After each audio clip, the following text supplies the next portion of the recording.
Did you know it takes about 70 to 90 days for watermelons to be ready for harvest? If you're interested in learning how to grow your own delicious watermelons at home, then stick around until the end of this video. Start by picking a variety you enjoy, whether it's a big one, a small one, or even a seedless type. Look for a sunny area in your garden. Watermelons thrive in lots of sunlight. If you have compost or natural fertilizer, mix it into the soil. This will help your plants grow stronger. The soil mixed with fertilizer is covered to retain moisture and prevent nutrients from being washed away, allowing the fertilizer to break down and release its nutrients slowly, thereby promoting healthy plant growth. Then, the seedling is transferred on it. Dig small holes about 1 to 2 feet apart. Transplant the seedling in each hole and cover them lightly with soil. Water gently. Add more organic fertilizer.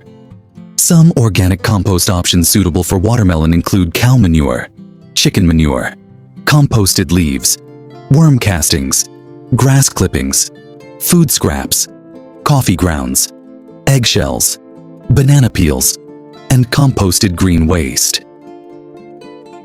But be sure to compost these materials properly before adding them to your watermelon plants, as raw materials can be too rich and may burn the plants. After applying your fertilizer using this method you're seeing, prune the top of the watermelon plant like this to control size, promote growth, and increase fruit production. After 21 days, provide a trellis or stake for your watermelon vine to climb, and gently train it to grow up the support, securing it with twine or a clip as needed. Remove any extra branches growing underneath the plant. Then, set up a trellis above to provide support and train the watermelon vine to climb upwards, as shown. By week 4, the watermelon plant should be flowering. To facilitate pollination, gently remove the male flower head and brush it against the female flower to transfer pollen.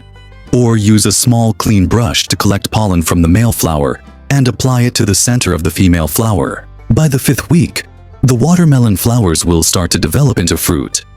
At this stage, you can add pickled fruit peels as a natural fertilizer to promote healthy growth. As the fruit continues to grow, by around week 6, it will start to enlarge significantly. You can then prepare to add banana peels as an additional fertilizer to provide a boost of nutrients and support the fruit's continued development.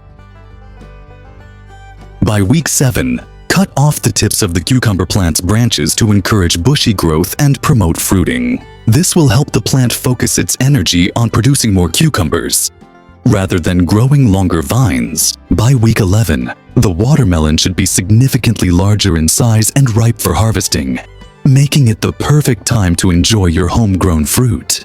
If you found these gardening tips helpful, be sure to like and subscribe to our channel for more updates and advice on growing your favorite fruits and vegetables.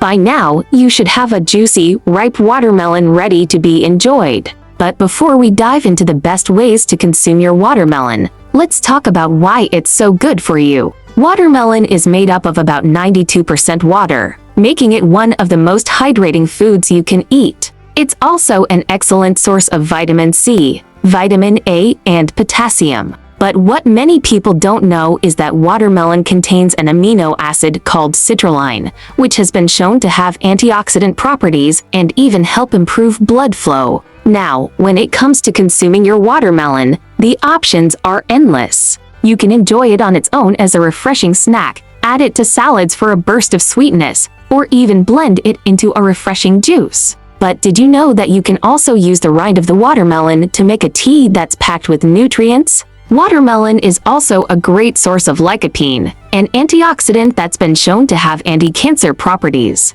And with its high water content, it's the perfect snack to enjoy on a hot summer day. Plus, it's low in calories and rich in fiber, making it a great addition to a healthy diet. So, why should you have watermelon in your garden? Here is the only reason you should have watermelon in your garden. It's an incredibly delicious and nutritious fruit that's easy to grow and can provide you with a bountiful harvest all summer long. And importantly, like this video for others to see it and learn about the amazing benefits of growing your own watermelon at home.